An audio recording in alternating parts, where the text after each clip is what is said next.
Priyadarshini IAS academy के platform पर आप सभी का स्वागत है। आज बहुत ही संवेदनशील मुद्दों पर यह वीडियो बना रहा हूं और यह वीडियो किसी भी युद्ध के उस्कावे के लिए नहीं है और न ही किसी प्रकार का पैनिक क्रिएशन करने के लिए यह वीडियो बनाया गया है।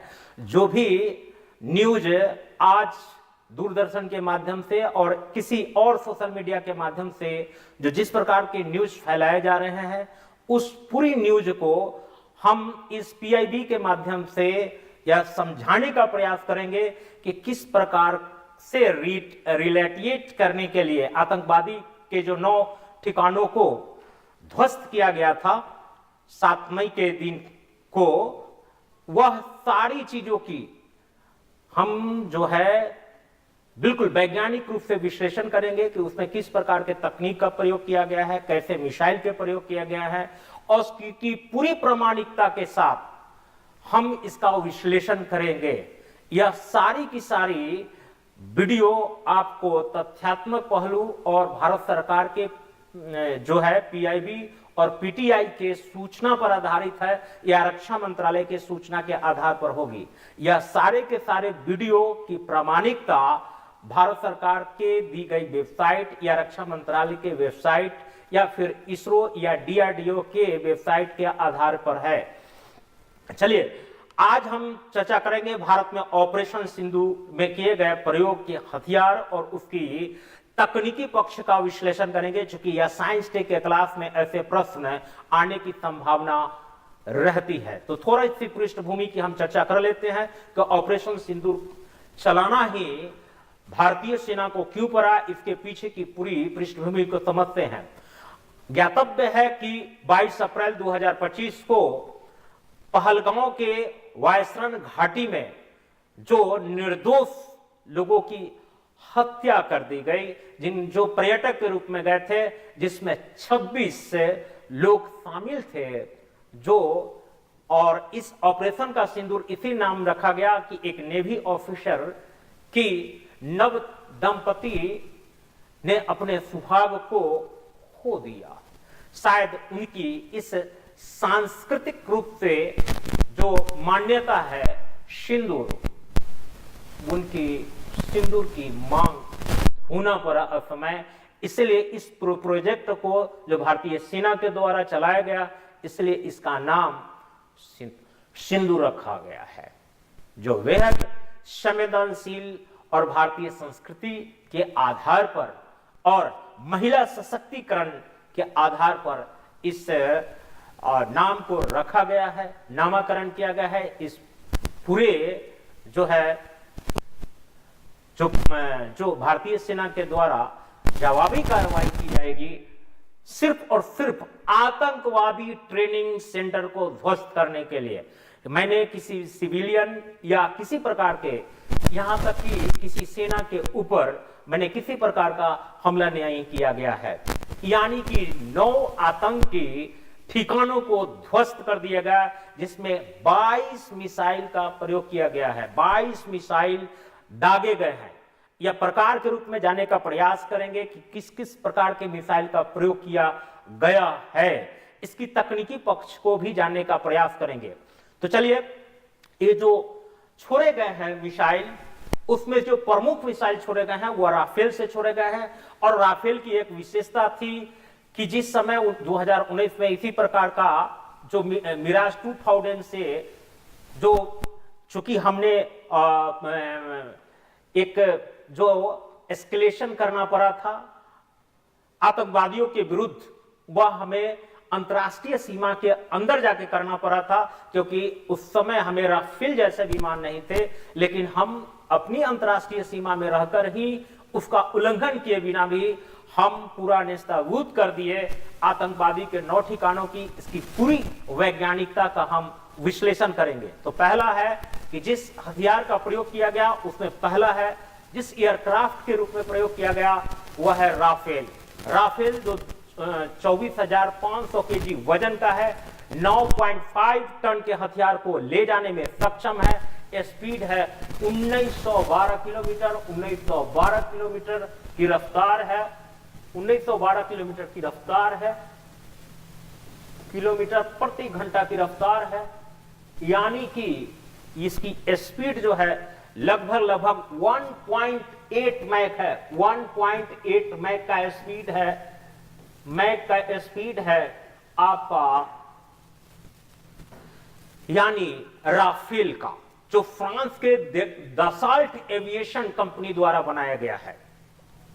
अब है कि मैक का तात्पर्य क्या होता है, क्योंकि एक एक वैज्ञानिक पक्ष को जानने का प्रयास करेंगे कि इसकी तकनीकी रूप से जानने का प्रयास करेंगे कि मैक होता क्या है। तो आपने फिजिक्स में पढ़ा होगा कि मैक का मतलब होता है ध्वनि की स्पीड से किसी कोई व्यक्ति ऑब्जेक्ट जब ट्रेवल करता है तो उसे 1 मैक का स्पीड कहते हैं, यानी कि ध्वनि से लगभग दुगुनी गति से यह है बिल्कुल राफेल जो है आपका उसका स्पीड होता है। यानी कि आप समझ जाए कि इसका कितना स्पीड है। रडार इसमें जो रडार लगे हुए रहते हैं वह 100 किलोमीटर दूर तक दुश्मन को ट्रैक कर सकता है कि दुश्मन उसका कहां है। यानी कि यह जो है हर विमान की अपनी जनरेशन होती है, यानी कि यह 4.5 जनरेशन का विमान है। यानी कि ये तो हो गया विमान की खासियत, लेकिन विमान वही होता है जो आप एक बंदूक तो हो लेकिन उसमें अगर गोली नहीं हो तो उस बंदूक का कोई महत्व नहीं होता है, इसलिए इसमें लगने वाला मिसाइल ज्यादातर वो ज्यादा महत्वपूर्ण होता है। यानी कि इसमें प्रयुक्त होने वाले जो मिसाइल है उसकी वैज्ञानिक विश्लेषण करेंगे। पहला जो इसमें मिसाइल डलता है यह देखिएगा स्कैल्प स्टॉर्म शैडो, यानी कि इसमें जो पहला मिसाइल आता है स्कैल्प स्टॉर्म शैडो मिसाइल, यानी कि इसको स्कैल्प मिसाइल भी कहा जाता है या स्टॉर्म शैडो मिसाइल कहा जाता है। यह मिसाइल के प्रयोग में मिसाइल के प्रकार में 2 प्रकार के मिसाइल होते हैं, एक होता है बैलिस्टिक मिसाइल और दूसरा होता है क्रूज मिसाइल। इस तकनीकी पक्ष को भी जानेंगे। क्रूज मिसाइल का मतलब यह होता है, क्रूज मिसाइल का मतलब है कि यह जब जहां डेस्टिनेशन पर जाना होता है, जिस डेस्टिनेशन पर जाना जाता है, अगर वह ऑब्जेक्ट या जिस डेस्टिनेशन पर जाता है अगर वह मूवेबल हो या रास्ता अपना बदल दिया है या जगह बदल दिया है तो यह उस जगह के अनुरूप अपने दिशा को भी बदल सकता है और बिना टारगेट को हिट किए हुए यह लौटता नहीं है। यानी कि क्रूज मिसाइल, तो फिर यह दिशा अपने कैसे बदलेंगे, किस कारण से बदलेंगे और कैसे हम पहचान पाएंगे कि यह क्रूज मिसाइल है या बैलिस्टिक मिसाइल है। तो क्रूज और बैलिस्टिक मिसाइल जानने के पीछे यह होता है कि हमेशा देखिएगा क्रूज मिसाइल में हमेशा विंग्स लगे रहेंगे। देखिए छोटा छोटा विंग्स है पीछे, यहां पर देखिएगा विंग्स है, यह विंग्स है, पंख है, जो देख रहे हैं वो आपके स्क्रीन पर दिखाई दे रहा होगा। यानी कि क्रूज मिसाइल पहचानने का सबसे अच्छा तरीका है कि उसमें विंग्स लगे हुए रहते हैं, इसी के कारण अपने वह डायरेक्शन को चेंज कर सकता है। यह होता है क्रूज मिसाइल। दूसरा होता है बैलिस्टिक मिसाइल। बैलिस्टिक मिसाइल होता है यह हाईली एक्सप्लोसिव होता है और बड़े क्षेत्रों को यह टारगेट करने के लिए, यानी कि मैक्सिमम अगर आपको दुश्मन के टेरिटरी में अगर क्षति पहुंचाना है तो उसमें बैलिस्टिक मिसाइल का यूज करता है। एक बैलिस्टिक मिसाइल पूरे एक शहर को खत्म कर सकता है, इतनी क्षमता होती है बैलिस्टिक मिसाइल में। लेकिन क्रूज मिसाइल जो होता है वह टैक्टिक मिसाइल होता है, जो हमें लगेगा कि कुछ क्षेत्र को 2, 4, 5 घर को उड़ाना है या फिर पूरे बड़े बिल्डिंग को उड़ाना है, तो उसके लिए इस प्रकार के मिसाइल का, क्रूज मिसाइल का प्रयोग किया जाता है। इसीलिए इसे टैक्टिक्स मिसाइल भी कहा जाता है। तो आपके पूरे इसके टेक्निकलिटी के बारे में पता चला गया होगा। लेकिन इसको स्कैल्प क्रूज मिसाइल या फ्रांस के द्वारा दिया गया मिसाइल है जो भारत यूज करता है। इसको स्टॉर्म शैडो इसका पूरा नाम है, जो आपको यहां पर दिखाई देगा, और मिसाइल के रूप में यह क्रूज मिसाइल है। वजन 1300 केजी है। इसका वजन जो है वह 1300 केजी का वजन का है।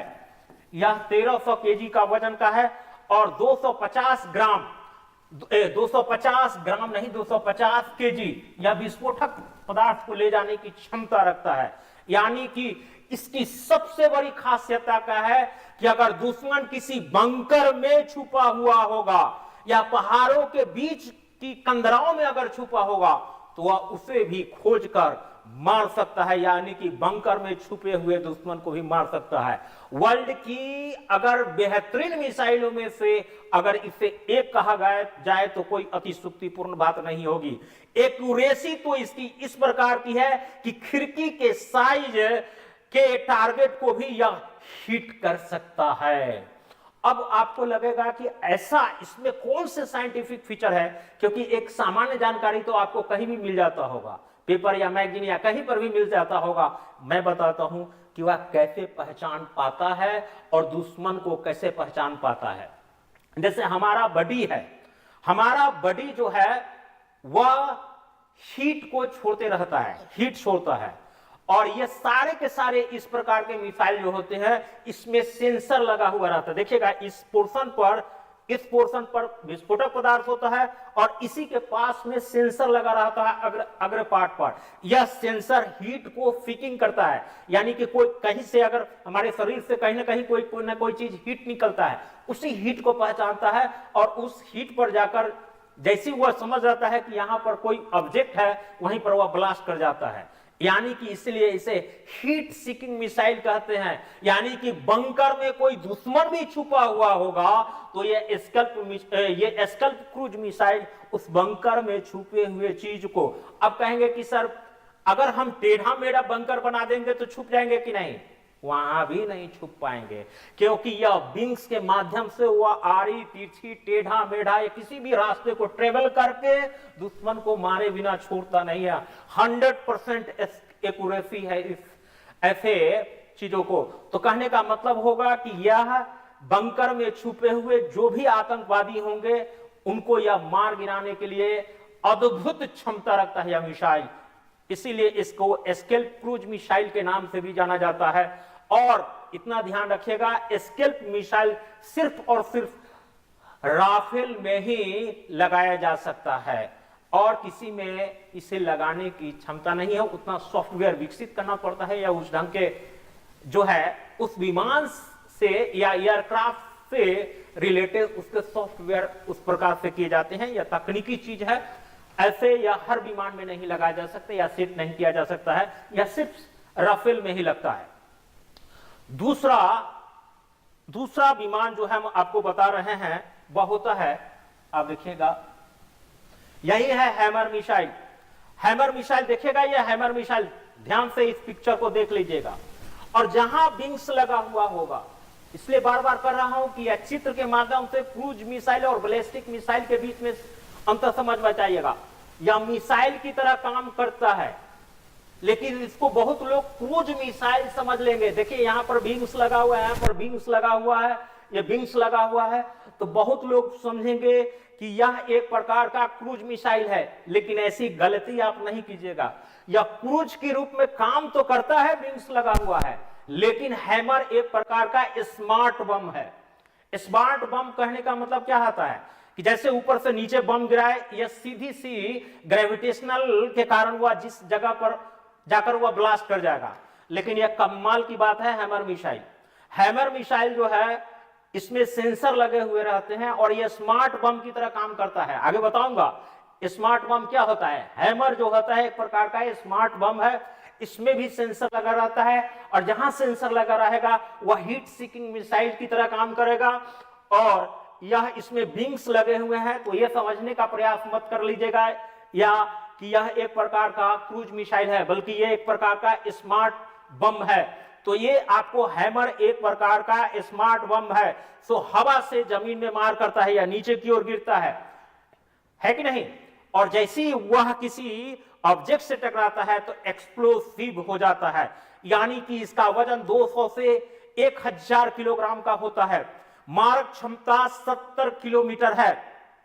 विशेषता यह है कि यह लेजर गाइडेड सिस्टम यानी कि जीपीएस सिस्टम पर आधारित है, ग्लोबल पोजिशनिंग सिस्टम। आप समझ जाएंगे, आप इसकी टेक्निकलिटी के अंदर नहीं जा पा रहे हैं। टेक्निकलिटी यही है कि एग्जैक्ट 100 किलोमीटर अंदर जाकर प्रिसाइज एक्यूरेसी के साथ 100% वह सिर्फ उसी टारगेट को कर रहा है। इसका मतलब उसमें जो तकनीक का प्रयोग किया गया है वह heavily GPS system, global positioning system के आधार पर की गई है।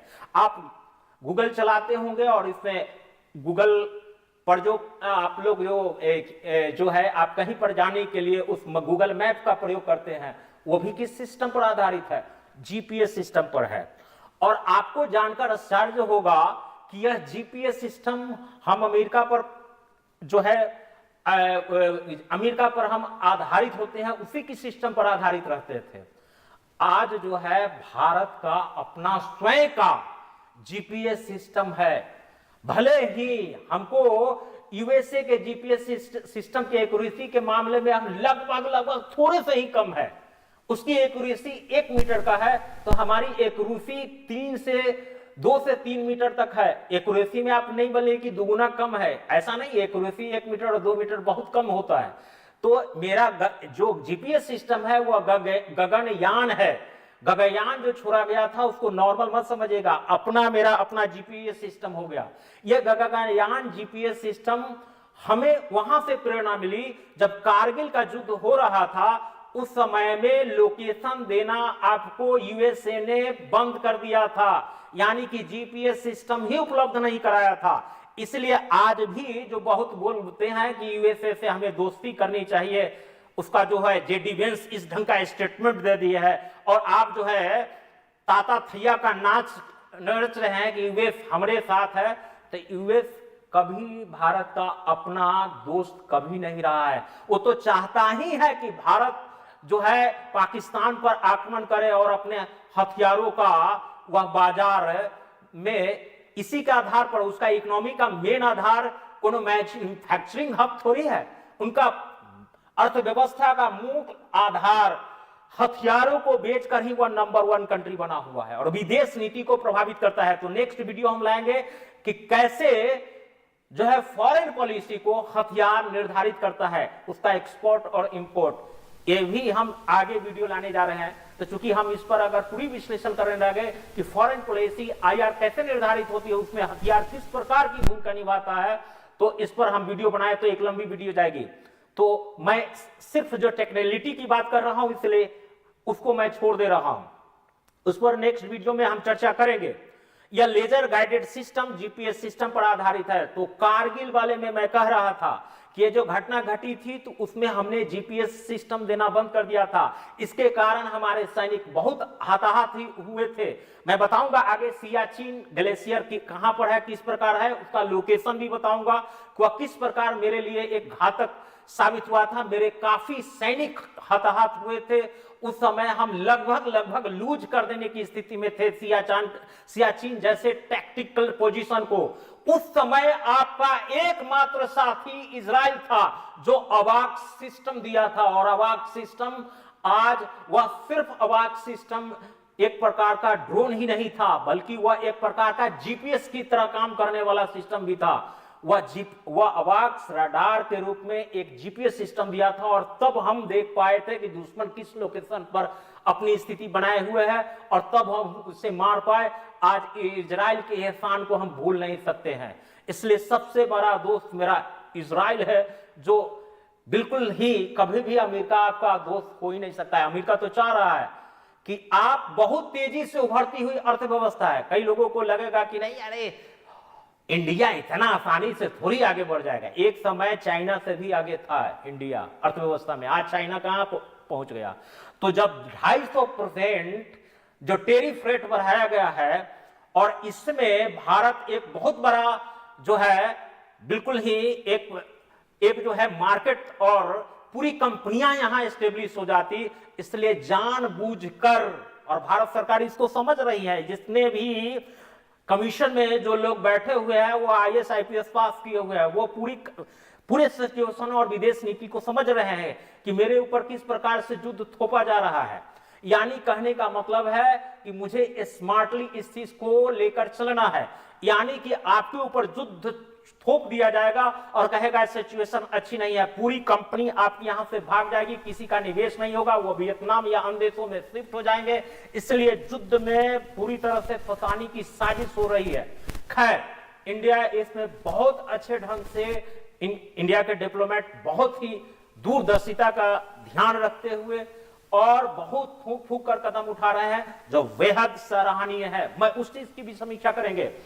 एक चीज और भी चलते हैं, इसकी तकनीकी पहलुओं पर आते हैं और एक एक चीज को बात देने की आपको बताते हैं कि जब उस समय अवार्ड्स दिया था इजराइल में और तब हम कारगिल का युद्ध जीत पाए। लाख सैल्यूट फॉर इजरायली वैज्ञानिक। और दोस्ती ऐसे ऐसे लोगों से क्यों करे। इजराइल जो है वर्ल्ड में सबसे ज्यादा साइंस के क्षेत्र में नोबेल पुरस्कार अगर किसी ने, एक छोटे से कंट्री ने, यहूदी कंट्री ने अगर जीत पाया है तो वह इजराइल है। इजराइल की हर टेक्नोलॉजी एग्रीकल्चर के रूप में, साइंस के रूप में हर कुछ सीखने लायक है। यानी कि वह एक छोटा सा देश एग्जिस्टेंस कैसे किया जा सकता है, सबसे ज्यादा प्रोड्यूस साइंटिस्ट करने वाला इजराइल देश, इसलिए वह हमारा एक बेहतरीन और विषम परिस्थिति का दोस्त है। अमेरिका नहीं है मेरा नेचुरल दोस्त। चलिए अब आते हैं कि गतिशील वाहन की ऑब्जेक्ट को हैमर ऑब्जेक्ट टारगेट कर सकता है और रिहायशी इलाके में भी अचूक ऑपरेशन करने में अत्यधिक उपयोगी है यह हैमर। और इसी हैमर से मिलता जुलता आगे बताऊंगा स्लाइड पर सुदर्शन बम काम करता है। हालांकि उसकी मारक क्षमता, रेंज कम है, लेकिन सेम वही काम करता है जो हैमर काम करता है। आगे बताऊंगा डीआरडीओ ने भी एक जबरदस्त सुदर्शन बम हैमर के ही तर्ज पर बनाया है। आगे इसकी भी समीक्षा करेंगे। चलिए नेक्स्ट है ब्रह्मोस मिसाइल। ब्रह्मोस मिसाइल के बारे में हम चर्चा करेंगे और ये देखिए यही है आपका ब्रह्मोस मिसाइल। ब्रह्मोस मिसाइल आप देख रहे हैं। ब्रह्मोस मिसाइल भी एक प्रकार का क्रूज मिसाइल है। तो आप इस तकनीकी पक्ष को भी आप समझ गए होंगे कि किस मिसाइल को हम बैलिस्टिक मिसाइल कहेंगे, किस मिसाइल को हम क्रूज मिसाइल कहेंगे। इस तकनीकी पक्ष को भी आप ध्यान रखिएगा, क्योंकि सिर्फ और सिर्फ यह प्रोपेगेंडा या एजेंडा नहीं चलाया जा रहा है। आपकी परीक्षा के दृष्टि से हाल में ही बीपीएससी के मेंस के एग्जाम में ये छोटे छोटे जो है आपका जो मिसाइल सिस्टम और छोटे छोटे जो आपके जो आपका तकनीकी क्षमता है उसके ऊपर मेंस के सवाल आए हैं। तो एक एक चीज को सुनिएगा तो बहुत ज्यादा फायदा होगा। यह है ब्रह्मोस मिसाइल। ब्रह्मोस मिसाइल को ही कहा जाता है कि यह भारत और रूस द्वारा संयुक्त रूप से विकसित की गई एक मिसाइल है और मिसाइल में यह क्रूज मिसाइल है। अब बताते हैं यह ब्रह्मोस मिसाइल जो है आपका जो है ब्रह्मोस मिसाइल, इसकी रेंज पहले 290 किलोमीटर था, लेकिन इसको बढ़ाकर अब 550 किलोमीटर या कई जगह पर 450 किलोमीटर बताया जा रहा है, लेकिन इसकी रेंज जो है 500 किलोमीटर के आसपास कर दिया गया है। आपको बता दूं कि जिस समय यह ब्रह्मोस मिसाइल भारत जो है 300 किलोमीटर से ज्यादा नहीं बना सकता था, क्योंकि भारत MTCR का मेंबर नहीं था। लेकिन जब 2016 में जब भारत MTCR का सदस्य बना तो ब्रह्मोस का रेंज भी बढ़ाने के लिए भारत को फ्री हैंड मिला और इस प्रकार से भारत ने इसे विकसित करके जो ब्रह्मोस 2 लाया है। ब्रह्मोस 2 का रेंज देखते होंगे 450 से लेकर 550 किलोमीटर तक की रेंज है, यानी कि अब इसके रेंज काफी बढ़ गया है। चूंकि 550 कम नहीं समझेगा, यह क्रूज मिसाइल है। क्रूज मिसाइल लोअर ऑर्बिट में यह चलती है, इसका रेंज पैराबोलिक नहीं होता है, यह पैरेलल चलता है और पैरेलल में 550 किलोमीटर एक अच्छा रेंज माना जाता है क्रूज मिसाइल के लिए। यह अपने आप में क्रूज मिसाइल दुनिया की सबसे तेज क्रूज मिसाइल है, जिसे कोई भी रडार नहीं पकड़ सकता है। दुनिया की बेस्ट से बेस्ट रडार इसको नहीं पकड़ सकता है। भारत ने अभी हाल में ही रडार जो विकसित किया गया है वर्ल्ड लेवल की, जिसको कहा जाता है कि विकसित देशों की रडार की श्रेणी में आता है राजेंद्र रडार। राजेंद्र रडार पर इसको पकड़ने की कोशिश किया गया, राजेंद्र रडार पर भी नहीं पकड़ पाता है। जो उन्नत क्वालिटी की रडार है डीआरडीओ द्वारा विकसित, उस पर भी यह दिखाई नहीं पड़ रहा है। कहने का मतलब यह है कि इसका मतलब यह है कि यह सुपरसोनिक क्रूज मिसाइल किसी भी युद्ध की पूरी परिस्थिति को बदल सकता है रातों रात। ये इतनी क्षमता है क्रूज मिसाइल का। आते हैं यह ब्रह्मोस दुनिया का सबसे तेज क्रूज मिसाइल 3675 यानी 3675 केजी वजन का है यह केजी वजन का इसका वजन है जबकि किलोमीटर सॉरी 3675 केजी का नहीं है। एक सेकेंड, ये 3675 केजी का नहीं है, ये 3675 आपका जो है किलोमीटर पर आवर का स्पीड है, यानी कि यह लगभग 3675 किलोमीटर, लगभग 4000 किलोमीटर प्रति घंटा की रफ्तार से ये इसकी स्पीड है, जो काफी स्पीड बनाया जा सकता है। इसको कहा जा सकता है कि अगर मैक में मानेंगे तो 2.8 मैक का स्पीड है। मैक का मतलब पीछे समझा चुका हूं, या इसको मोटा मोटी 3 मैक के स्पीड के करीब माना जा सकता है, जो काफी है। क्रूज मिसाइल में 3 मैक का स्पीड है। अगर यह 5 मैक से ऊपर हो जाता तो सुपरसोनिक क्रूज मिसाइल, हालांकि इंडिया भी सुपरसोनिक क्रूज मिसाइल को बना लिया है, HDTV, ये इसका भी हम लेकर आएंगे, मिसाइलों की पूरी श्रृंखला लेकर आएंगे। खैर, HDTV ये भी भारत का सुपरसोनिक क्रूज मिसाइल DRDO द्वारा विकसित किया जा रहा है। यानी कि अब यह सारी की सारी मिसाइल की चर्चा कर दी है। यह विस्फोटक में 300 केजी का विस्फोटक ले जा सकता है और हाई एक्सक्लूसिव विस्फोटक ले जाने की क्षमता रखता है। और भारत जो है इसको सुखोई 30 MKI से छोड़ सकता है। वनली सुखोई 30 MKI से वनली छोड़ा जा सकता है, किसी और से नहीं। या राफेल में अभी इंटीग्रेटेड करने की क्षमता नहीं है। अगर इंडिजीनियस भारत को कर दिया जाएगा, उस रूप में अगर राफेल का पूरे सिस्टम को कर दिया जाए तभी अभी उसमें लग सकता है। अभी सिर्फ सुखोई 30 MKI में ही इसको फिट किया जा सकता है, यानी कि लगाया जा सकता है। और आपको हमने बताया है कि ब्रह्मोस में हमने हवा, पानी और नभ तीनों में विकसित कर लिया है, तीनों से ज्यादा जा सकता है, यानी कि कम ऊंचाई पर उड़ती है, इसे रडार में पकड़ा नहीं जा सकता है। अब आते हैं नेक्स्ट,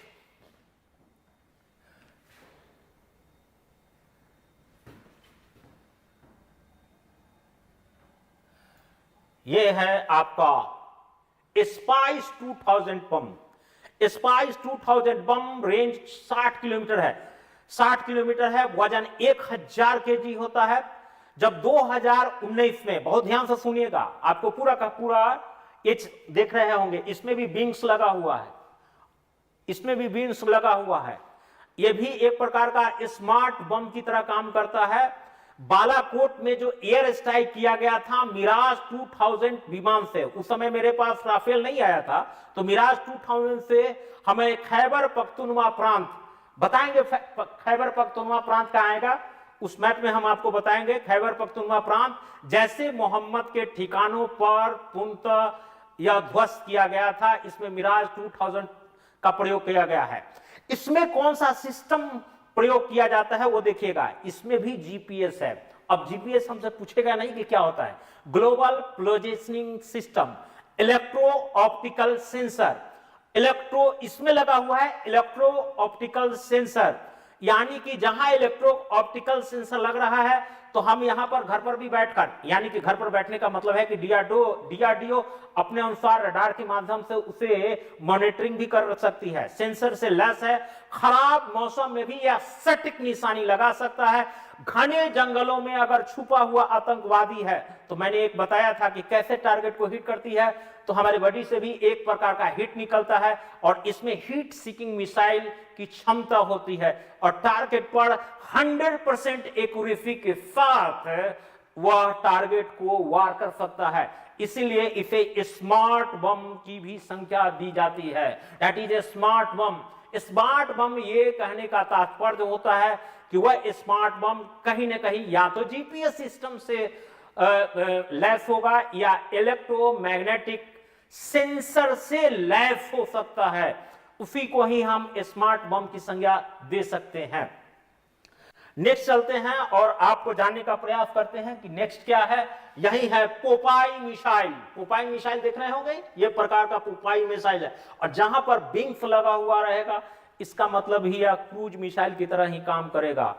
इसका प्रयोग राफेल में किया जा सकता है, राफेल में लगाया जा सकता है पोपाई मिसाइल जो है एक प्रकार का एक स्टैंड ऑफ मिसाइल है जिसकी रेंज 100 किलोमीटर रेंज में है। और आगे बताऊंगा कि इसमें पोपाई की हम क्यों चर्चा कर रहे हैं, क्योंकि 100 किलोमीटर पर बहावलपुर कैंप है था आतंकवादी का, जो 100 किलोमीटर के रेंज पर है, उस सब की चर्चा करेंगे। इस वीडियो में बने हुए रहिएगा। किसी भी प्रकार की प्रोपेगेंडा आधारित जो आप टेलीविजन देख रहे हैं उन पर आधारित आपकी कंसेप्ट क्लियर हो जाएगी। भारत की रियल में क्षमता है क्या और किस प्रकार की क्षमता है। ऐसा नहीं कि मैं अपने मन से उपजाकर विथ प्रूफ आपको बता रहा हूं। मैंने बताया है कि अगर किसी प्रकार के हमारे किसी फैक्ट पर चेक करना होगा तो पीटीआई पर जा सकते हैं, पीआईबी पर जा सकते हैं, या पीटीआई पर जा सकते हैं, या फिर पीआरएस पर जा सकते हैं, या फिर आप न्यूज एजेंसी NEWS पर भी जा सकते हैं, या AIR न्यूज पर भी जा सकते हैं। सब वेबसाइट जो है ऑथेंटिक है, भारत सरकार की वेबसाइट है, या रक्षा मंत्रालय DRDO या इसरो के वेबसाइट पर जाकर चेक कर सकते हैं, या फिर सिप्री का रिपोर्ट आता है, उस सिप्री की रिपोर्ट को भी आप देख सकते हैं। इतनी ऑथेंटिक चीजें आप देख सकते हैं। सोशल मीडिया, यूट्यूब, टेलीग्राम और इन सारी चीजों पर जो फेक न्यूज चलाई जाती है, प्रोपेगेंडा आधारित जो न्यूज होती है, उससे आप सतर्क रहे। इवन की बड़े बड़े चैनलों पर जो दिखाई जाती है कि हमने इस्लामाबाद तक कब्जा कर लिया है, ये सारी चीजें हैं प्रोपेगेंडा, उसका कोई उद्देश्य नहीं होता है। अगर इस सारी चीजों की ऑथेंटिक यही आपको इसी प्लेटफॉर्म पर मिलेगा। हम सारी चीजें, इन सारे जितना स्रोत की हम चर्चा की है उस स्रोत से खंगाल कर लाया जाएगा। आप इसको जीवंत देखेंगे और आप इसको महसूस भी करेंगे कि हमारी रियल में क्षमता है क्या। चलिए, अब यही है पोपाई मिसाइल। पोपाई मिसाइल जो है, पोपाई एक प्रकार का स्टैंडर्ड ऑफ मिसाइल है जिसकी रेंज हमने बताया है 100 किलोमीटर तक है, वजन 1400 केजी है, 400 केजी विस्फोटक सामग्री ले जाने की क्षमता रखता है। टीवी और इंफ्रारेड, हम जो रिमोट चलाते हैं वो रिमोट टेलीविजन पर हम बैठे बैठे जो हम चैनल को चेंज कर लेते हैं वह इंफ्रारेड ही निकलता है, तो उसी तरह से हम कंट्रोल कर सकते हैं। जैसे टीवी में इंफ्रारेड माध्यम से हम जैसे चैनल चेंज करते हैं, उस प्रकार से पोपाई मिसाइल की एक खूबसूरती है कि इसमें इंफ्रारेड गाइडेड सेंसर सिस्टम लगा हुआ है। यानी कि ये तो हम रिमोट से चला सकते हैं कि हमको इस जगह पर बम को फोड़ देना है, बिल्कुल ही रिमोट से चला सकते हैं। जब बच्चों वाला नहीं होता है, आज देखे होंगे डिफेंस सिस्टम में, तो आप देखे होंगे कि बहुत सारे जो पाकिस्तान के द्वारा छोड़े जा रहे थे मेरे ऊपर, या मिसाइल के रूप में आ रहा था, या फिर छोटे छोटे ड्रोन के रूप में, वह घातक ड्रोन थे, उन ड्रोनों को मैंने ऐसे उड़ा रहे थे जैसे वीडियो गेम खेला जा रहा था। तो वो इसी सिस्टम पर काम करता है, ये वीडियो गेम की तरह। आइए बिल्कुल सेंसर लगाइए, दुश्मन के विमान बिल्कुल ही नस्ताबूद हो जाते हैं थे आकाश में। यही है पोपाई मिसाइल, गजब की है। यानी कि 400 केजी विस्फोटक सामग्री ले जा सकता है, टीवी इंफ्रारेड सिस्टम पर आधारित होता है, बंकर को भेजने वाला। मैंने बताया था कि उधर जो होता था वह फ्रांस का स्केल्प मिसाइल, और इधर पोपाई मिसाइल सेम, वो भी बंकर को फोड़ता है और बंकर को ये भी फोड़ता है। कमाल है।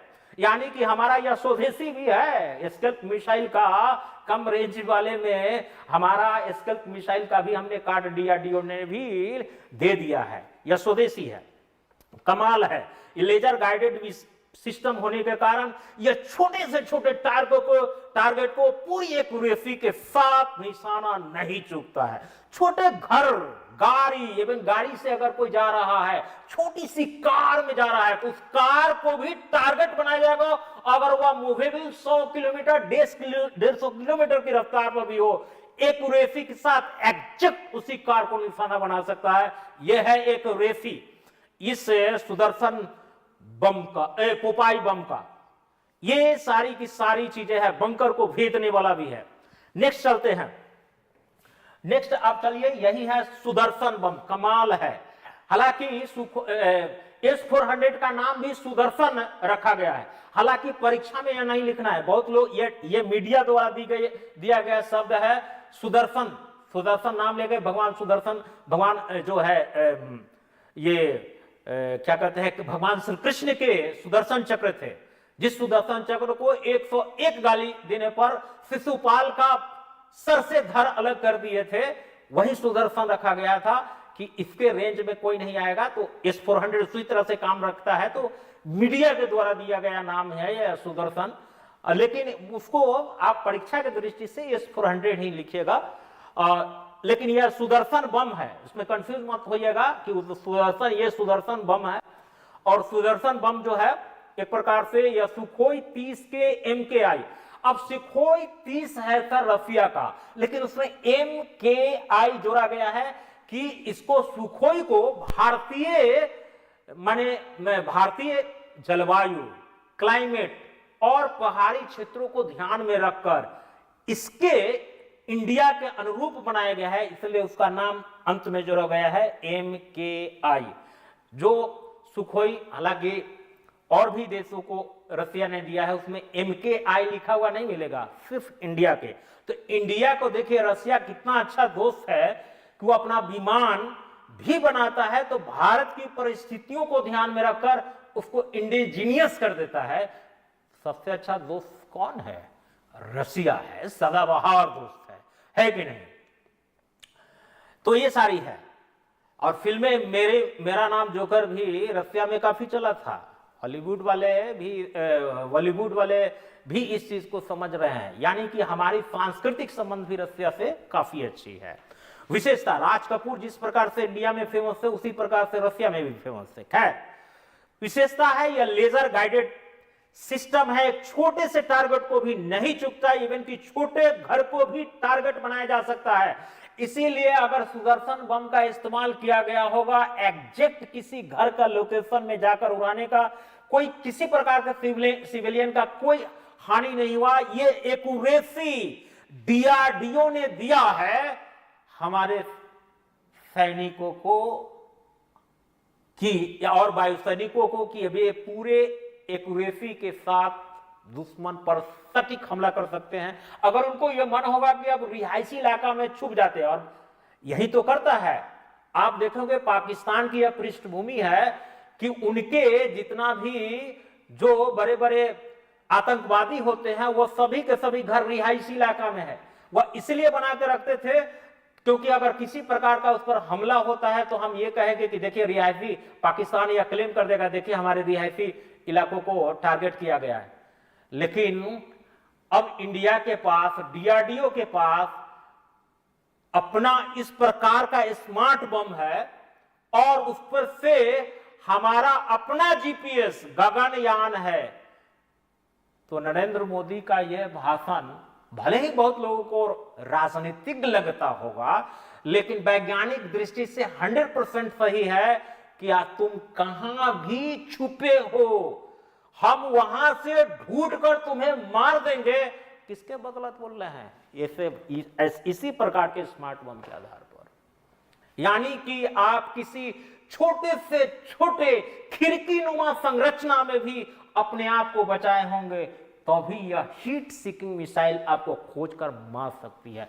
इतनी प्रिसाइज बम और मिसाइल के क्षेत्र में भारतीयों DRDO ने भारत को पहुंचा दिया है। साधारण बात नहीं है। We salute for the DRDO and ISRO scientist, great salute. इसीलिए आपके सोशल स्टेटस पर ये 2 कौड़ी के आदमी स्टेटस पर नहीं लगने चाहिए, साइंटिस्ट लगाइए, क्योंकि वह रियल हीरो तो आपके वही है।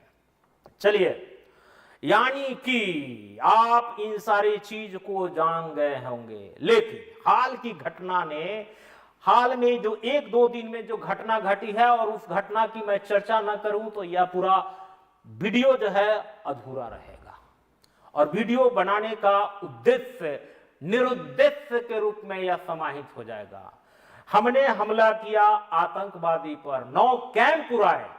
9 कैंप, कौन कौन से कैंप थे उनकी पूरी लिस्ट हम बताएंगे, और किस प्रकार से पाकिस्तान ऑक्युपाइड कश्मीर से लेकर और किस प्रकार से पंजाब के प्रांत में कौन कौन से जिले हैं, कौन कौन से आतंकवादी कैंप चल रहे हैं, सबकी लिस्ट मैं PTI और PIB के आधार पर रख रहा हूं। कोई प्रोपेगेंडा नहीं है, कोई एजेंडा नहीं है, स्रोत सहित रख रहा हूं। आप इसमें देखिएगा और समझिए। देखिए, और आपको मैं बता रहा हूं, देखिए ये आप लिस्ट देख लीजिए,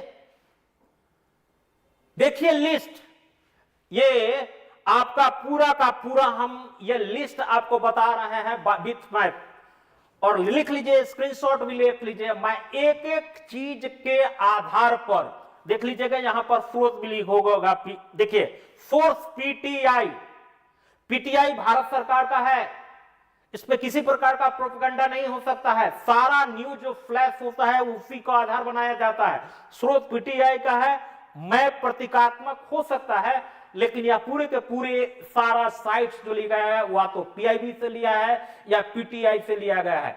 इस वीडियो को इतना फैलाइए, क्योंकि प्रोपेगेंडा नहीं, एजेंडा नहीं, युद्ध उन्मादी नहीं, हम तथ्यात्मक पहलू रख रहे हैं और वैज्ञानिक रूप से विश्लेषण कर रहे हैं।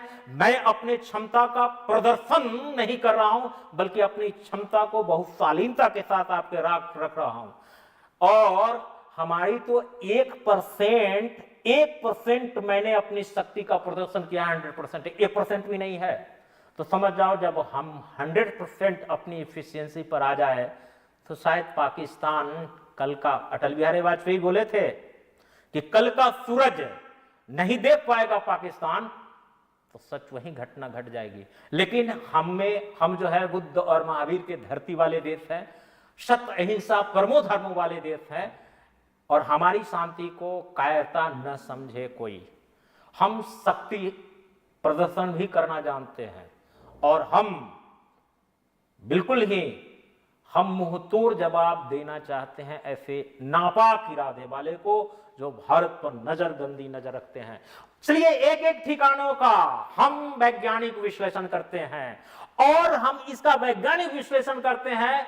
बहुत सारे रेट बिल्कुल ही चैनलों पर यह लग रहा है और चलाया जा रहा है, S-400 ने तो मेरा जान बचा लिया, S-400 ने तो मेरा जान। आप इसको ग्लोबलाइज कर रहे हैं, इतनी ग्लोबलाइज मार्केटिंग आप S-400 का कर रहे हैं। हम आपको बता देंगे उसमें 1 से 2 इंटरसेप्ट S-400 ने किया है, उसके अलावा सारी की सारी इंटरसेप्टर हमने अपने स्वयं द्वारा और डीआरडीओ द्वारा विकसित चीजों के कारण कर पाए। मैं एक एक चीज का विश्लेषण वैज्ञानिक आधार पर करके बताऊंगा। देखिए, पहले आप यह देखते हैं कि आतंकवादी संगठन 9 जगहों पर, कौन कौन से जगहों पर हमला किए गए भारतीय सैनिकों के द्वारा, और यह सिविलियन पर कोई हमला न था, नए सैनिकों पर हमला था, यह सिर्फ आतंकवादी के कैंप है। देखिए कितना अच्छा अच्छा कैंप लगा के रखा है। लिस्ट देख लीजिए, लिस्ट देखिए, मरकज सुभान अल्लाह, क्या नाम रखा है, सुभान अल्लाह के नाम पर, मरकज सुभान अल्लाह बहावलपुर। इसकी ही सबसे ज्यादा दूरी है 100 किलोमीटर, यानी कि यह जो सीमा है देखिएगा, यही है अंतरराष्ट्रीय सीमा। देखिएगा ये बहावलपुर, बहावलपुर देखिएगा, आपको लगता होगा कि अंतरराष्ट्रीय सीमा यही है, देख लीजिएगा ये अंतरराष्ट्रीय सीमा है, ध्यान दीजिएगा अंतरराष्ट्रीय सीमा यही है, अंतरराष्ट्रीय सीमा से सबसे ज्यादा दूरी पर यही है। देखिएगा यह दूरी 100 किलोमीटर है, यही सबसे ज्यादा दूरी पर है।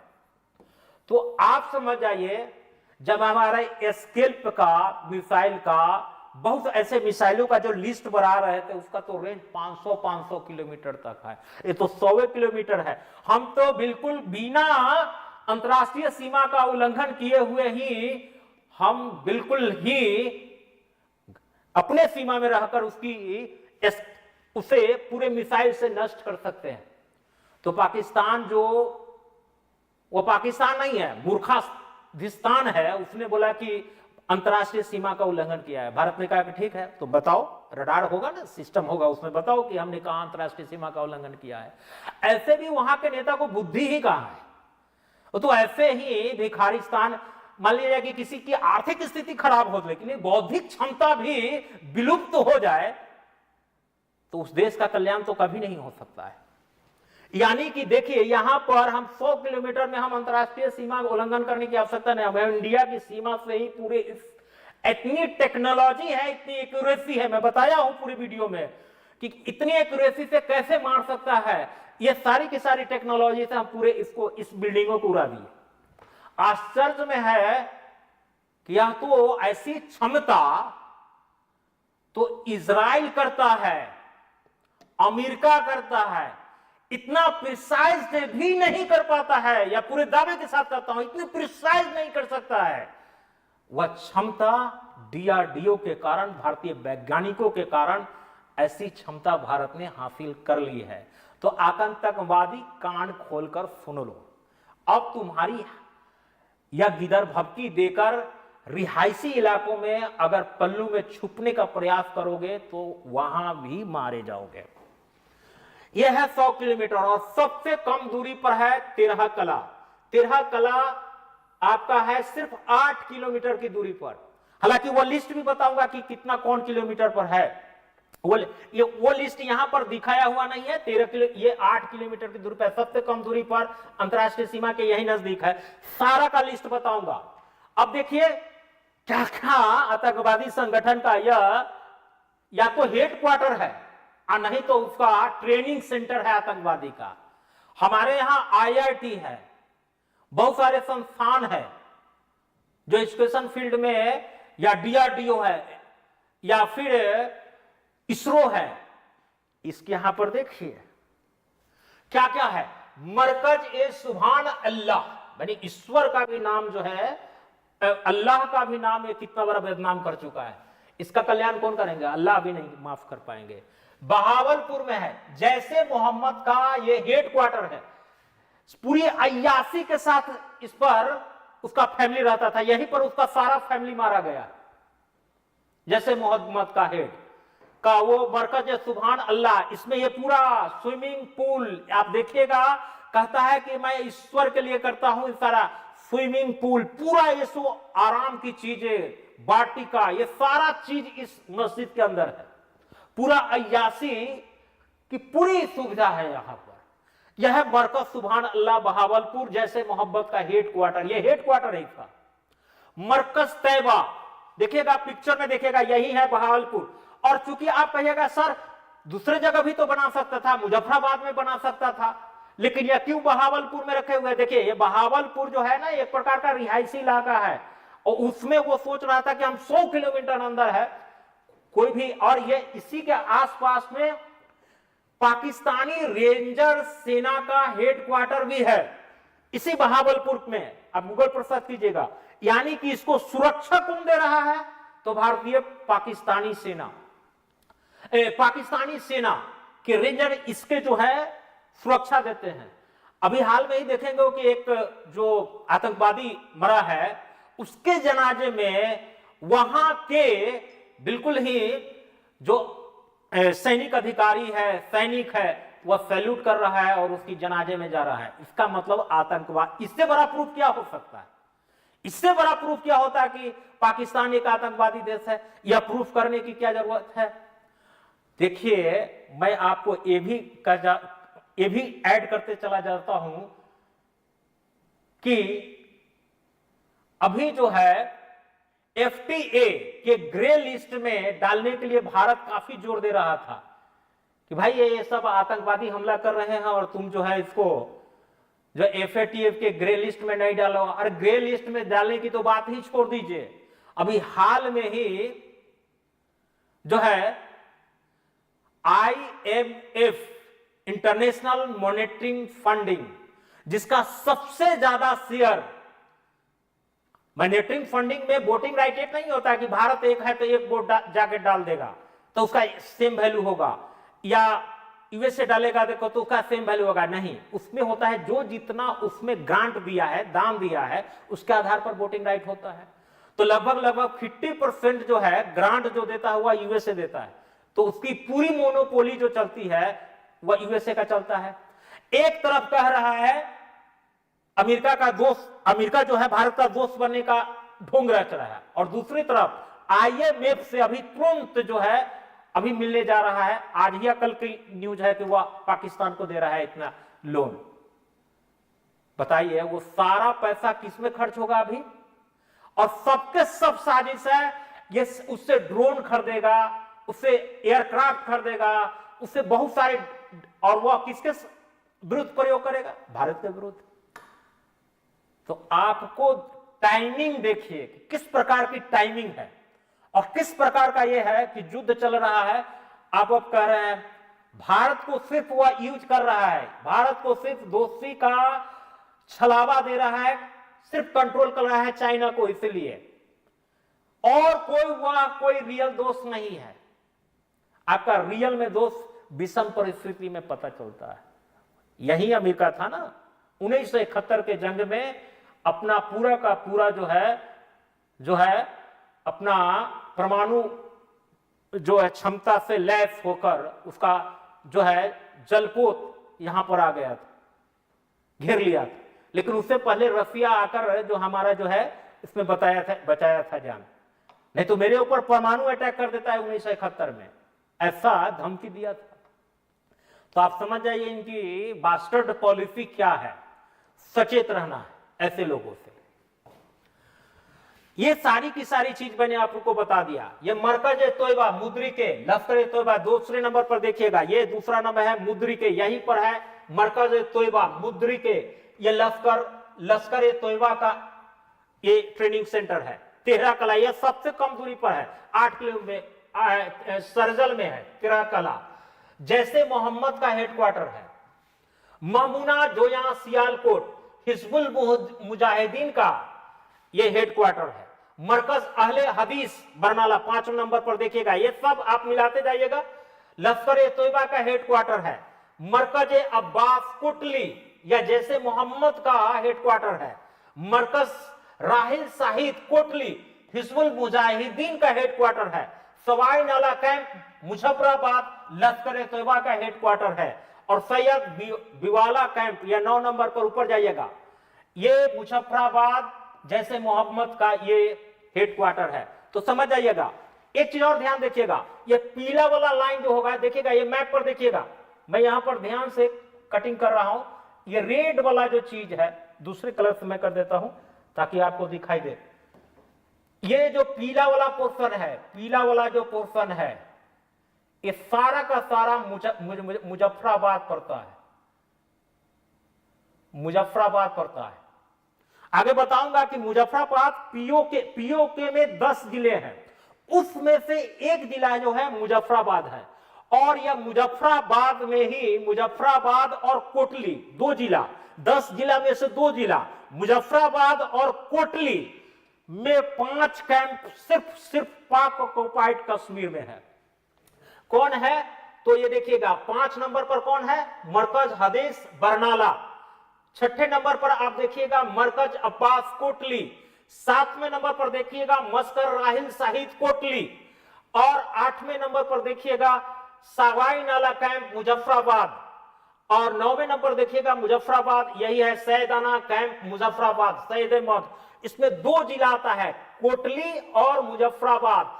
ये पाक ऑक्युपाइड कश्मीर में है, पीओके। और देखिए पाक ऑक्युपाइड कश्मीर जो हमारा कभी मेरा पाठ हुआ करता था, उसमें यह कह रहा है कि हमको कश्मीर चाहिए।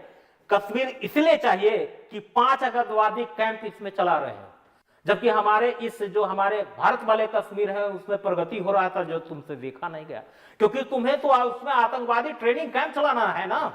तो समझ जाइए आपके साथ का भविष्य में छलावा होने वाला है। और पाकिस्तान जो ये किस प्रकार का आपको धर्म के नाम पर अफीम चटाकर किस प्रकार से यूज करेगा, ये देख लीजिए। यही है इनका उपलब्धि। 5 कैंप पीओके में है सिर्फ। उसके अलावा ये सारा का सारा देखिएगा पाकिस्तान के मैप में जो ये 4 जो साइट्स है, तेरह कला, सियालकोट, मुद्रिके, बहावलपुर, ये सब के सब, ये जो लास्ट का ये बहावलपुर, मरकज तैयबा, मुद्रिके, सरजाह, तेलकला और सियालकोट, ये चारों का चारों जो है ना सिर्फ पंजाब प्रांत के, सिर्फ पंजाब प्रांत उसका प्रांत है। जैसे हमारे यहां पर बिहार प्रांत है, उसी तरह से पंजाब प्रांत में ये सारे के सारे आतंकवादी कैंप पड़ते हैं। तो पूरा का पूरा पिक्चर समझ गया। और देखिए ये सब भारत से सटा हुआ रेंज में, एक बहावलपुर ही जो है जो 100 किलोमीटर की दूरी पर है। यानी कि यह क्यों रखा हुआ है अंदर में, क्योंकि किसी भी समय यह बहुत ऐसा जो देख रहे हैं यह प्लेन नहीं है, इस पर मॉनिटरिंग करना बहुत आसान है। बहुत लोग यह आरोप लगा देते हैं कि इतना आतंकवादी माने उस पर घुस गया और तुम देख नहीं पाए। तो यह बहुत घना जंगल है और ट्रेन इलाका है, यानी कि पहाड़ी इलाका है। इसमें कहां से कौन कंदरा से निकल के और भारत में प्रवेश कर जाएगा, इसको मॉनिटरिंग करना ऐसे बहुत दिक्कत रहता है। इसलिए डीआरडीओ ने अभी ही घोषणा किया है कि इस पूरे को हम क्या कर देंगे, मॉनिटरिंग लाइक कर देंगे। इसलिए इसके लिए 100 सैटेलाइट छोड़ा जाएगा, 100 सैटेलाइट उस पर मॉनिटरिंग करेगा। डीआरडीओ के द्वारा बताया गया है कि हम इस पर 100 सैटेलाइट और इसरो ने दोनों मिलकर, दोनों ने कंबाइंड रूप से यह कहा है कि हम इस पर 100 से ऊपर सैटेलाइट खोजेंगे और एक एक चीज का मॉनिटरिंग करवाएंगे। खैर, ये इतने बड़े हमला का अंजाम इन्होंने दिया था इन शौकीनों के कारण। तो आपको यह पता चल गया होगा कि किस प्रकार से ये सारे के सारे चीजें। अब आपको लगता होगा कि सर ये बताइए कि यह अंतरराष्ट्रीय सीमा से कितनी दूरी पर है और किस प्रकार से है। तो एक मैं लिस्ट आपको बता देता हूं।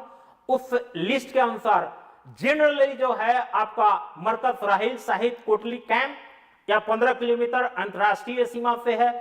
बरनाला कैंप 10 किलोमीटर है। सबसे कम सूरजमल कैंप है 8 किलोमीटर और मस्कर अब्बास कोटली या 35 किलोमीटर है। सवाई कैंप 30 किलोमीटर है अंतरराष्ट्रीय सीमा से। सैयदना बिलाला कैंप मुजफ्फराबाद है, ये भी 25 से 30 किलोमीटर के रेंज में है। मुद्रिके 30 किलोमीटर में है। महुआना कैंप 15 किलोमीटर है और बहावलपुर ही सबसे ज्यादा दूरी पर है, 100 किलोमीटर की दूरी पर है। तो ये पूरी की पूरी लिस्ट आपको पता चल गया होगा। चलिए अब आते हैं, एक एक चीज को जानने का प्रयास करते हैं। अब देखिए किस प्रकार से हमें पीओके जो है बहुत सेंसिटिव भाग है और यह मुजफ्फराबाद किस प्रकार से आतंकवादी कैंप को प्रसर दे रहा है। यह पीओके यही है, पीओके ऑक्युपाइड कश्मीर, पाक ऑक्युपाइड कश्मीर, यही है लाइन ऑफ कंट्रोल। यह है लाइन ऑफ कंट्रोल। और ये जो हरा वाला देख रहे हैं, ये वाला पूरा पोर्शन, ये वाला पूरा पोर्शन, ये वाला पूरा पोर्शन, यह वाला देखिए, ध्यान से सुनिए, ये पाक ऑक्युपाइड कश्मीर है। यहां से ले यहां, यहां से लेकर यहां से लेकर यहां पाक ऑक्युपाइड कश्मीर है। इस मैप को देखिएगा तो बहुत तुरंत स्पष्ट पता चल जाएगा। बिना मैप के आप देखिएगा, यही है मुजफ्फराबाद जिला। जो ये पतला वाला संकीर्ण जो चीज दिखाई दे रहा है, यह पर मुजफ्फराबाद जिला है और इसी बगल में कोटली है। तो ये वाला पोर्शन जो है, ये वाला पोर्शन में पूरा आतंकवादी का जो पीछे हम दिखाए थे, देखोगे इसी के आसपास जो 5 साइट है, इसी मुजफ्फराबाद और कोटली, मुजफ्फराबाद यहां से शुरू होता है, कोटली आगे है, तो मुजफ्फराबाद और कोटली जिला में यह 5 साइट्स है। इसके अलावा जो है यह जो है आपका कुछ पाकिस्तान के क्षेत्र में बहावलपुर सब पड़ जाता है, वह उस क्षेत्र में पड़ जाता है। कहने का मतलब है कि इन सारी चीजों को, साइट्स को मैंने पीछे बताया। लेकिन ये देखिए, बड़ा ध्यान से सुनिएगा, ये यहां तक था इस प्रकार से, ये वाला पोर्शन। ये दूसरे कलर से बताता हूं, देखिएगा कि पाकिस्तान ने किस प्रकार का जो है आपके साथ, कुछ लोग को पाकिस्तान से बहुत ज्यादा प्रेम होता है, उनको बता देता हूं। ये वाला पोर्शन जो आप देख रहे हैं, यह है territory created by the Pakistan to China in 1963, 1963 ईस्वी में, जिसको अक्साई चीन कहते हैं। इसको कहते हैं अक्साई चीन, अक्साई चीन वाला पोर्शन। यह पीओके का ही पार्ट था। इतना बड़ा पार्ट जो है वह चाइना को गिफ्ट कर दिया है। किलो चाइना भी खुश रहे। तो ये वाला पोर्शन जो है, यहां से यहां वाला पोर्शन जो है, ये पूरा का पूरा पोर्शन, ये वाले पोर्शन जो है, ये आपको चीन को दे दिया है। ये पाक ऑक्युपाइड कश्मीर ही था जो उसको दे दिया। सॉरी, अक्साई चीन यहां पर है, सॉरी, अक्साई चीन ये नहीं है, लेकिन ये वाला पोर्शन जो है, यह पूरा का पूरा जो है यहां पर दे दिया है। और ये वाला जो, ये वाला भी पोर्शन है यहां पर जो देख रहे हैं, ये पूरा का पूरा पोर्शन भी आपको जो है चाइना को ये पूरा, ये एक साइड चीन कहलाता है, यह पूरा का पूरा चाइना को दे दिया है कि नहीं। और एक चीज और ध्यान में रखिएगा, टेरिटरी क्रिएटेड बाय पाकिस्तान, ये टेरिटरी पाकिस्तान ने 1930 में क्रिएट कर दिया और चाइना को ये भी पोर्शन दे दिया गया है। तो ये पोर्शन भी दे दिया और इधर वाला भी पोर्शन दे दिया है, दोनों पोर्शन है। हालांकि दोनों को अक्साई चीन के नाम से ही जाना जाता है लगभग लगभग। इस पोर्शन को यहां तक, तो अब यहां तक जो है तो यह पाकिस्तान का ही चीज, लेकिन यहां क्रिएटेड किया गया 1963 में। और ये वाला पोर्शन, यही वाला पोर्शन था कौन, यही वाला पोर्शन जो है दोनों के बीच में जोड़ता है। यानी कि अगर ये पोर्शन पर अगर चाइना ने या इस पाकिस्तान ने अगर कब्जा कर लिया तो पूरा चाइना से लेकर और पाकिस्तान तक या पूरा का पूरा जो है, पूरा जो है वह मिल जाएगा और इससे रोड गुजार सकता है, ट्रांसपोर्ट कर सकता है और भारत के लिए या पूरा का पूरा भारत को आसानी से पूरा का पूरा घेर सकता है। लेकिन ये पॉइंट जो है बहुत स्ट्रेटेजिकल है, ये इसी को कहते हैं सियाचिन। यही है सियाचिन वाला पोर्शन, सियाचिन का पोर्शन यही है सियाचिन। और ये भारत के लिए बहुत महत्वपूर्ण है क्योंकि इसी पोर्शन पर भारत जो है, सियाचिन वाले पोर्शन पर यह इतना स्ट्रेटेजिकल महत्वपूर्ण है कि अगर इस पर अगर पाकिस्तान और चाइना दोनों का अगर संपर्क हो गया तो यह भारत पर पूरी तरह से कंट्रोल कर सकता है। इस सीमा को के लिए बहुत टेरिटरी के लिए खतरनाक साबित हो जाएगा। इसलिए इस सियाचिन के पोर्शन को भारत किसी भी रूप में प्राप्त करना चाहता है। इस सियाचिन के लिए एक बार जो है घुसपैठ कर लिया था पाकिस्तान ने, लेकिन उसमें हमने एक जो है में जो है एक जो है सैनिक अभियान करके उसको छुड़वाया था, है कि नहीं। तो ये सारी की सारी चीजें मैंने आपको बता दिया है और ये भी बताया है कि किस प्रकार से जो है पाकिस्तान जो है आपके इस मंसूबों में कामिल होने का प्रयास कर रहा है। यानी कि एक चीज और पीटी के हिसाब से और जान लीजिएगा, ध्यान से देखिएगा, ये वाला पोर्शन जो हम बताए थे यही है सियाचिन। एक बार सियाचिन पर जो है पाकिस्तानी घुसपैठे किसी प्रकार से इस पर कब्जा कर लिए थे, इसी के लिए ऑपरेशन मेघदूत चला था। सियाचिन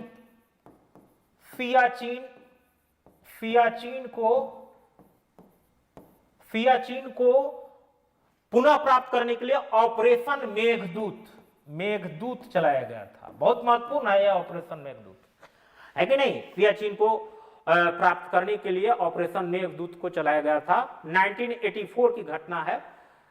उसी समय देखिएगा 1984 में इंदिरा गांधी की भी हत्या कर दी जाती है। भारतीय वायुसेना ने इसे ऑपरेशन मेघदूत चलाया था। तो ये भी चीज याद रखिएगा, इसलिए बहुत महत्वपूर्ण भी है।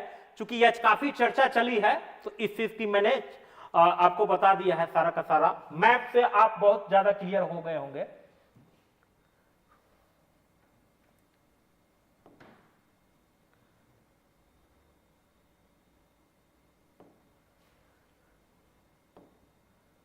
तो मैंने सारी चीज को बता दिया है बढ़िया से। अब देखिए, ये पाक अधिकृत कश्मीर जो मैं बता रहा था उसका इतिहास जान लीजिए, पीओके क्या है। तो चूंकि यह पूरी समग्र वीडियो बना रहा हूं, पाक अधिकृत कश्मीर क्या है तो पीओके का इतिहास क्या है। तो पाकिस्तान ऑक्यूपेशन कश्मीर, इसको पाक ऑक्युपाइड कश्मीर पीओके कहता है। पाक अधिकृत कश्मीर भारत, इसका मतलब है कि पाक कश्मीर का वह हिस्सा जिस पर पाकिस्तान ने अवैध रूप से कब्जा कर लिया है।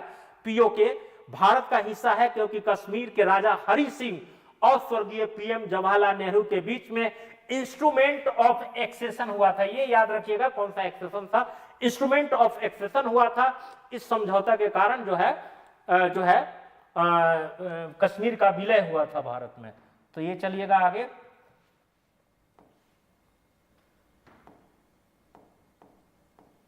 तो ये सारी की सारी चीजें मैंने आपको बता दिया है। ये इंस्ट्रूमेंट ऑफ एक्सेशन, सारी मैप से सारी चीजों को मैंने लगभग सारी चीजें का मैंने, हाँ अब लास्ट में हम कुछ बातें कह के जाऊंगा कि अभी भारत के ऊपर जो है, भारत का जो अभी सिंदूर है प्रोग्राम गोइंग ऑन है। और यह है, रक्षा मंत्री ने इस बात को कह भी दिया है कि इस गोइंग ऑन है, यानी कि यह अभी समाप्त हुआ नहीं है। पाकिस्तान ने रात को ही कई मिसाइल जो है बैलिस्टिक मिसाइल दिल्ली के ऊपर, ऐसा मैं इस बात का पुष्टि नहीं करता हूं, लेकिन कई बार पीटीआई में भी अब आ गया है, तो और कई विश्वसनीय जो चैनल है, मैं उसकी बात कर रहा हूं, उनसे यह पुष्टि मिल गई है कि रात में दिल्ली के ऊपर भी बैलिस्टिक मिसाइल छोड़े गए। बैलिस्टिक मिसाइल कोई क्रूज मिसाइल नहीं है, बैलिस्टिक मिसाइल एक मच एक्सप्लोसिव डिस्ट्रक्टिव मिसाइल होते हैं जो काफी बड़े क्षेत्र को हताहत कर सकते हैं, और इसको जो है S-400 के द्वारा मार दिया गया है।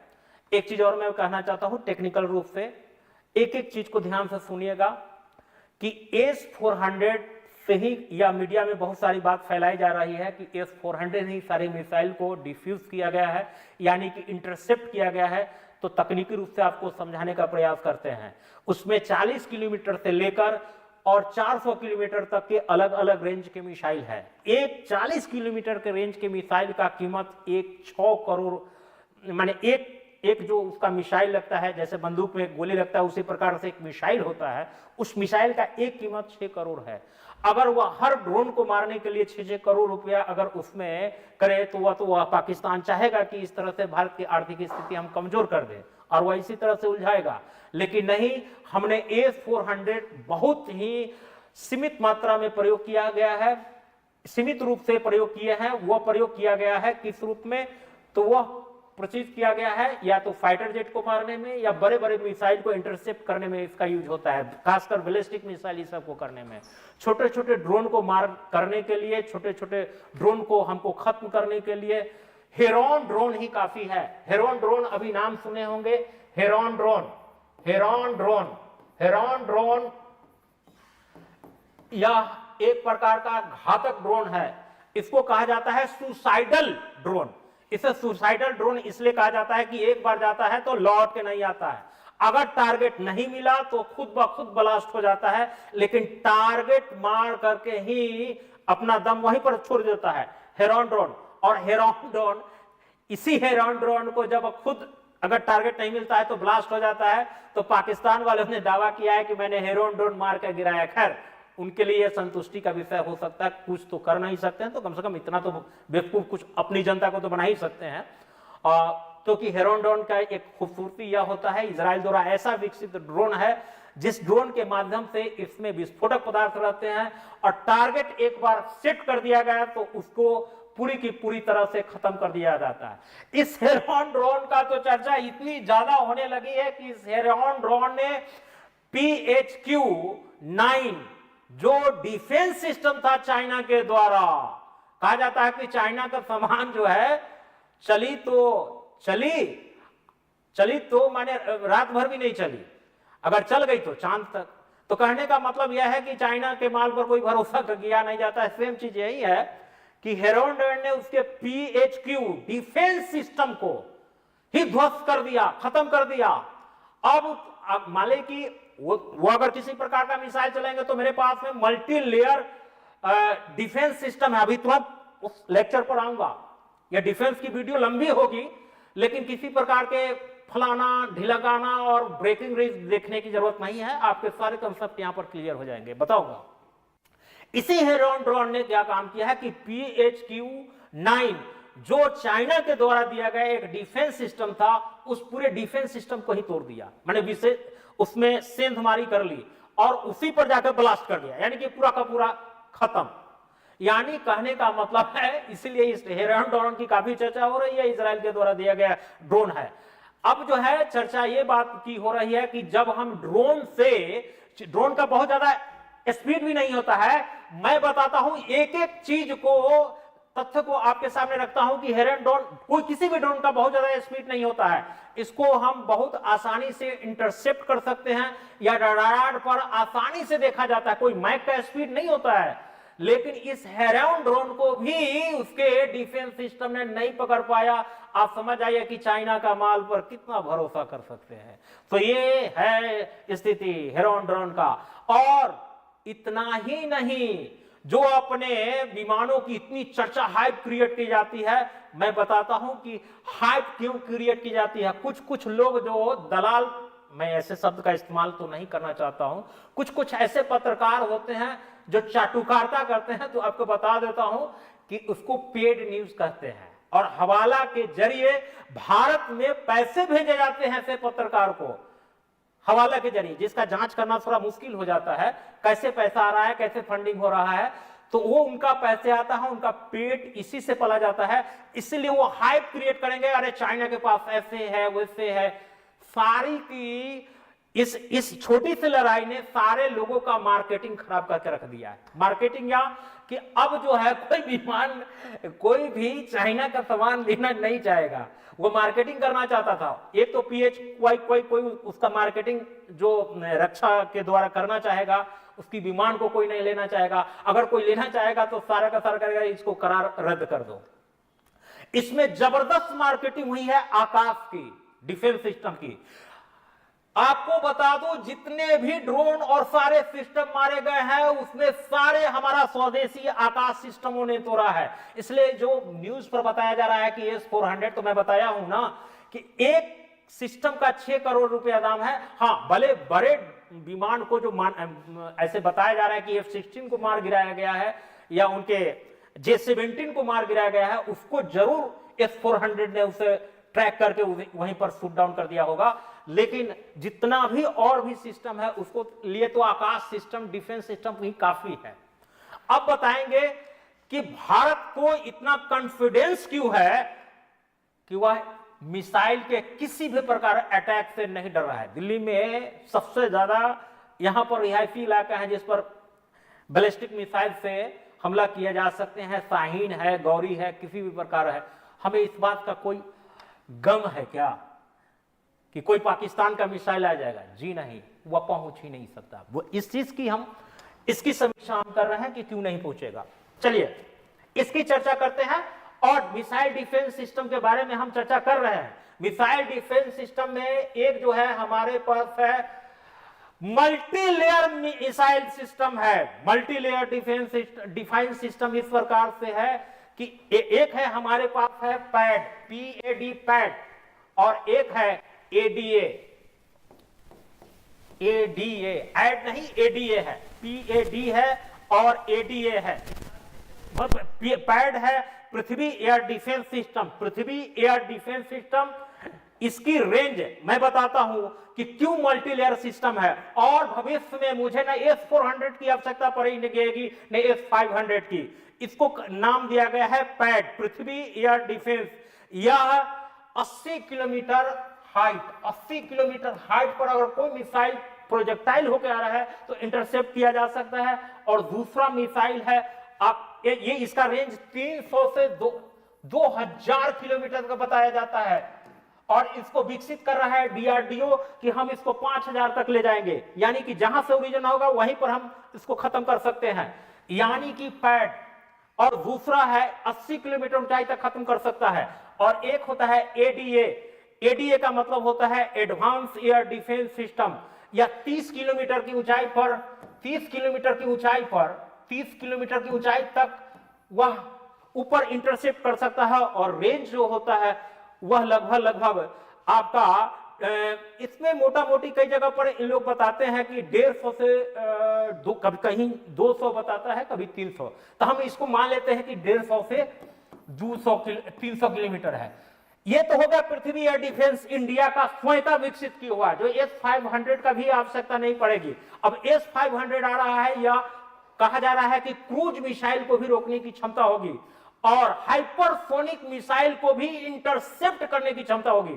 अब ये सब टेक्नोलॉजी, आप हाइपर मिसाइल, ये सब मिसाइल, कितने प्रकार का मिसाइल सर बोल दिए, तो मिसाइल पर पूरी की पूरी टेक्नोलॉजी पर ही एक दिन हम वीडियो लेकर आएंगे। हाइपरसोनिक मिसाइल S-500 भी रोक सकता है। तो ये तो हो गया पृथ्वी एयर डिफेंस, आकाश एयर डिफेंस। उसके बाद में हमारा एयर डिफेंस जो है आकाश एयर डिफेंस है। उसके बाद हमने इजराइल के साथ विकसित किया है बराक 800, ये भी डिफेंस सिस्टम है। इतनी मल्टी लेयर सिस्टम हमने बना दिया है कि कोई मिसाइल भारत की धरती को छू ही नहीं सकता है। इतनी मल्टी लेयर सिस्टम होने के बावजूद किसी देश का कितना कॉन्फिडेंस होगा। और बहुत लोग जो मीडिया पर बैठकर और दलाली करते हैं, और दूसरी नंबर बात यह है कि किसी चीज को डराते हैं, और सोशल मीडिया के माध्यम से, तो उनकी एक फैक्ट के साथ में मैं चित्रा उड़ा के रख दिया हूं। यह है डीआरडीओ की पावर, इसरो की पावर। और रही तो मेरा अपना खुद का भी गगनयान है। यानी कि हमारा कोई उद्देश्य डिस्ट्रक्टिव नहीं है, एग्रेसिव नहीं है, लेकिन डिफेंसिव है। लेकिन जब छेड़ोगे तो छोड़ेंगे भी नहीं। दैट्स इन्हीं शब्दों के साथ अपने शब्दों का विराम करना चाहता हूं। बोलने के लिए तो मेरे पास अभी बहुत 1-2 घंटा भी बोल सकता हूं, लेकिन खैर शब्द काफी है। मैं अपने भावनाओं को यहीं पर विराम देना चाहता हूं। आपके साथ फिर मिलूंगा और तेजी से बहुत सारे लोगों तक इन वीडियो को फैलाइए। और जो ये बहुत सारा ब्रेकिंग न्यूज और क्रैकिंग न्यूज आ रहा है, उस न्यूज से बचे रहिए। भारत सरकार की वेबसाइट को देखिए, पीआईबी को निहारिए और ऑथेंटिक स्रोत को देखिए। सोशल मीडिया के चक्रों में मत पड़िए। या मिस एडवेंचर आपको हार्म पहुंचा सकता है, हार्ट अटैक भी पहुंचा सकता है। That's it. धन्यवाद।